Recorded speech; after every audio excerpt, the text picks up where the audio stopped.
Энэ бол хамгийн энгийн аргаар өөрийнхөө хүзөөний одоо шохойжил үүсч байна уу, шохойжил байна уу гэдгийг мэдэх юм арга байгаа.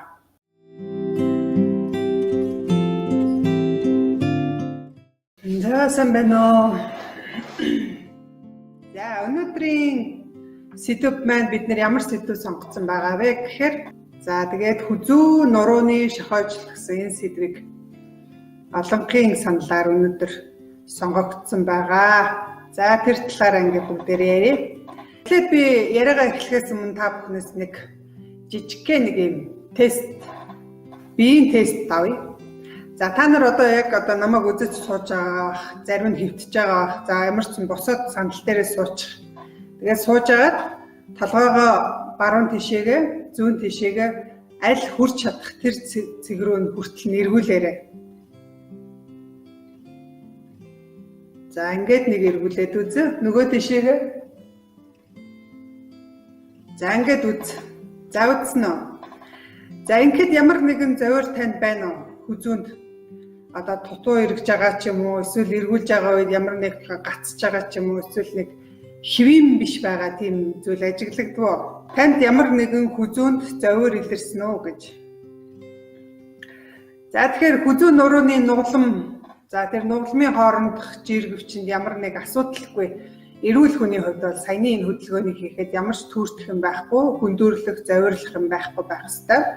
Хэрвээ тодорхой хэмжээгээр өвдөж байгаа бол, хүндүр байгаа бол энэ маань юу гэсэн үг вэ гэхээр энэ бол таны хүзүүнд шохойжилт явагдаж байна гэж үзэж болох юм аа. Тэгэхээр энэ бол хамгийн энгийн аргаар өөрийнхөө хүзөөний одоо шохойжилт үүсч байна уу, шохойжилт байна уу гэдгийг мэдэх юм арга байгаа.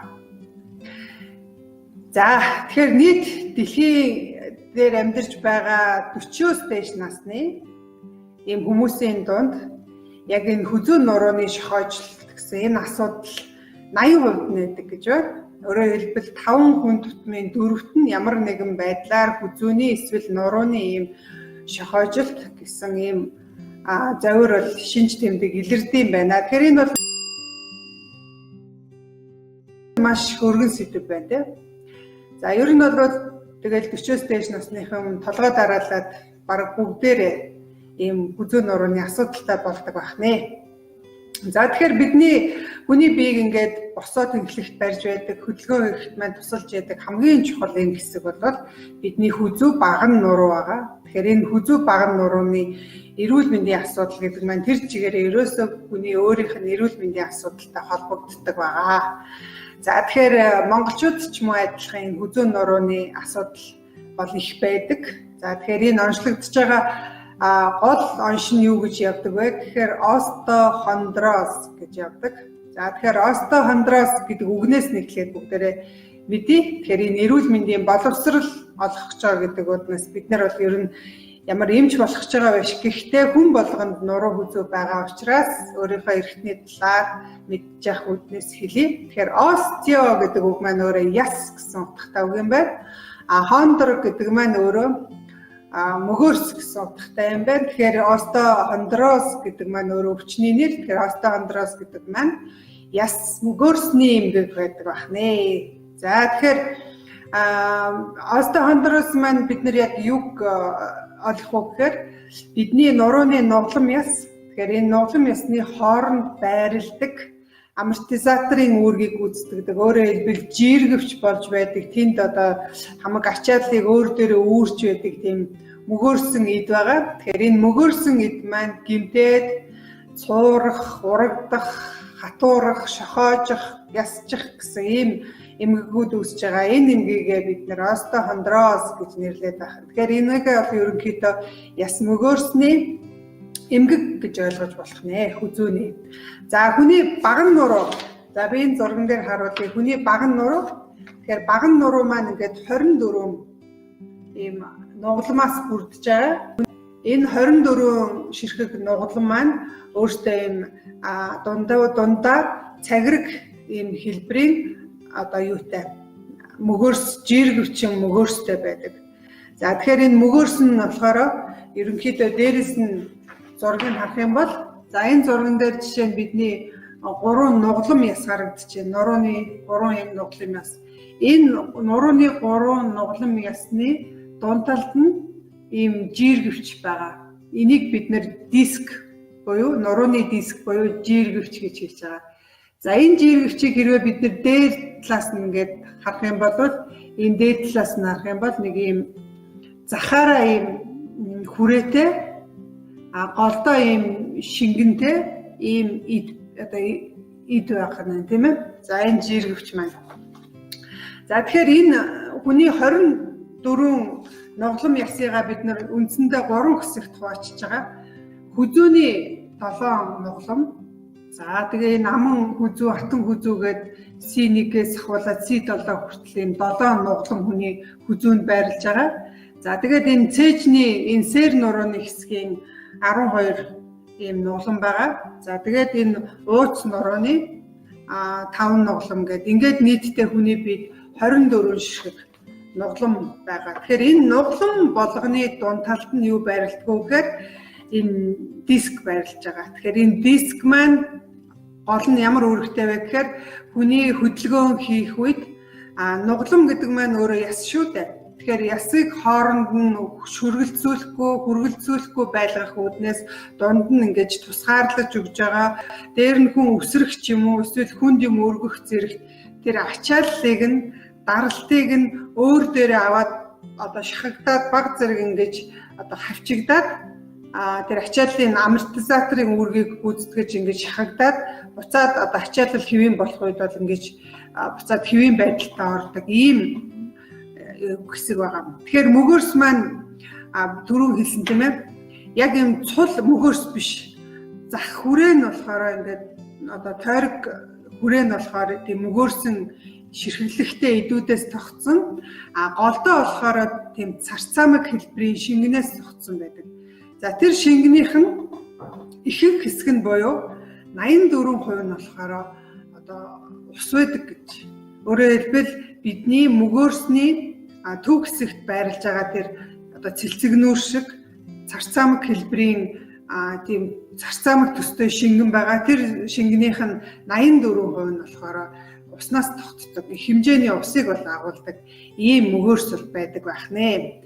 За тэгэхээр бид нар остеохондроз гэдгийг юу гэж ойлгох вэ гэхээр нэгдүгээр тэр нуглам яс нурууны энэ одоо 24 хүзүү нурууны 24 нуглам яс маань өөрөө ясчих өөрөө хэлбэр дүрсээ алдахаас гадна дунд нь жиргэвч болж байгаа тэр диск буюу мөгөөрс маань бас өөрөө гимтээд урагдаад, цуураад, гулсаад за ингээд эмгэг үүсхийг бол бид нэр остеохондроз гэж нэрлэдэг байх нэ. Өөрөөр хэлбэл ер нь бол бидний хүзүүнд хамгийн их ачаалал ирдэг, ууц нуруунд хамгийн их ачаалал ирдэг.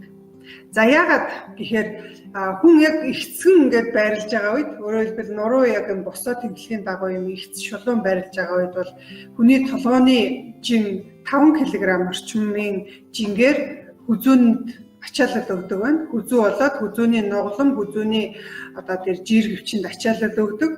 Хэрвээ толгоогоо бид нар баг зэрэг гэлжилгээд нэг хэдэн градусаар гэлжилгээд одоо жишээ нь юм бичих ч юм уу, компьютер руугаа шагаах ч юм уу, утсаа оруулах ч юм уу, ямар нэгэн байдлаар толгоогоо доош нь ингээд бүхийлгээд тонгоолгох үед бол нөгөө 5 кг ачаа болж байсан толгой маань 5 дахин ихсээд өөрөөр хэлбэл 25 кг ачаа шиг тийм хүнд их ачааллыг, даралтыг бидний хүзүү нугламд өгдөг байна. Тэгэхээр байнгын нөгөө суугаа ажилтай, жолооч нар байна, оюутчин бай тэ байнга ингэж эсвэл нэгтлэн ч гэдэг юм ингээд суугаа ажил хийдэг, офисын ажилтнууд компьютер дээр байдаг. Ийм хүмүүс болохоор олон цагаар хөдөлгөөнгүй тэгээд ингээд байнга ингээд хүзүү гэлжсэн байдалтай ингээд байрлаад байхаар юу болох вэ гэхээр хүзүүний энэ нугламууд болоод дискэнд бол маш их ачаалал өгдөг байна. Маш их ачаалал. Яг ихц байх үеэс 5 дахин илүү их ачаалал өгнө. Тэгэхээр тэр ачааллыг өдөр болгон ингэж ачаалал авсаар байгаад нөгөө одоо жиргэвч маань ачааллаа даахаа болоод өөрөө гимтээд зарим хэсгээр бол тасраад, урагдаад тэгээд дотор нь байгаа нөгөө шингэн байгаа гэсэн шүү дээ, тий? 84% шингэн ус агуулж байгаа нөгөө шингэн хэсэг маань одоо гадагшлаад ингээд нөгөө эвэрхий гэдэг бас нэг өөр өвчин үүсгэж байгаа.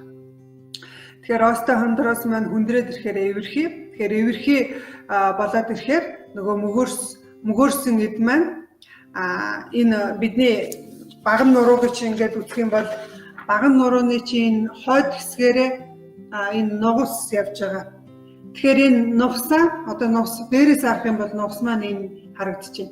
Энэ мөгөөрсөн эд маань хэрвээ ингээд гимтэд эвэрхий болоод ирэх юм бол, гурсалт болоод ирэх юм бол энэ юугаа дарах вэ гэхээр энэ нугаснаас салбарлаад гарч байгаа энэ мэдрэлийн хос одоо энэ язуур байгаа. Энэ мэдрэлийн язууруудыг ингэж дард шахна гэсэн. Тэгэхээр энэ мэдрэл маань дарагдаад ирэхээр тэр хэсгийн булчин, холбоос, шөрмөс зочроод тэрнээсээ болоод өвдөлт өвдөг. За тэгэхээр бид нар бол ерөнхийдөө хүмүүсийн дунд нэг буруу ойлголт байдаг. Энэ ойлголтыг засъя гэж би бодож байна. Өөрөөр хэлбэл мэдрэл дарагдсанаас хүмүүс өвддөг гэж ойлгодог. Тэгэхээр мэдрэлийн судас маань өөрөө тархинаас тэр мэдрэлийн одоо судас руу дамжуулж байгаа импульсыг нугасны тусламжтайгаар ингэж хооронд нь одоо цахилгаан импульс дамжиж байгаа. Өөрөөр хэлбэл дохиод дамжиж байгаа. Тэрийг нь бол мэдрэл дамжуулж байгаа болохоос мэдрэл өөрөө өвдөд байгаа юм биш. Юу өвдөж байна вэ гэхээр мэдрэлийн судас маань өөрөө дарагдсанаасаа болоод тэр хавийн булчин чангардаг, шөрмөс татдаг, тэр хавийн одоо холбоос эдүүд маань өөртөө цочроод агчил өгснөөсөө болоод бидний бид бол тэр өвдөлтийг мэдрүүлдэг байх нэ. Тэгэхээр булчин өвддөг, шөрмөс өвддөг гэж ойлгох ёстой байх нь. За тэгэхээр тэрнээсээ болоод юу болох вэ гэхээр одоо тухайн хэсэгт гэмтэл үүсээд хөшин, булчингууд чангарна. Тэр хэсэгт бол одоо хавдна. За тэгээд зовирлаад одоо бид нар хөдөлмөрийн чадвараа алддаг. Хэсэгчлэн болон бүрэн алддаг байгаа. За остеохондрозынхаа ерөнхий ойлголтыг бол авчихлаа.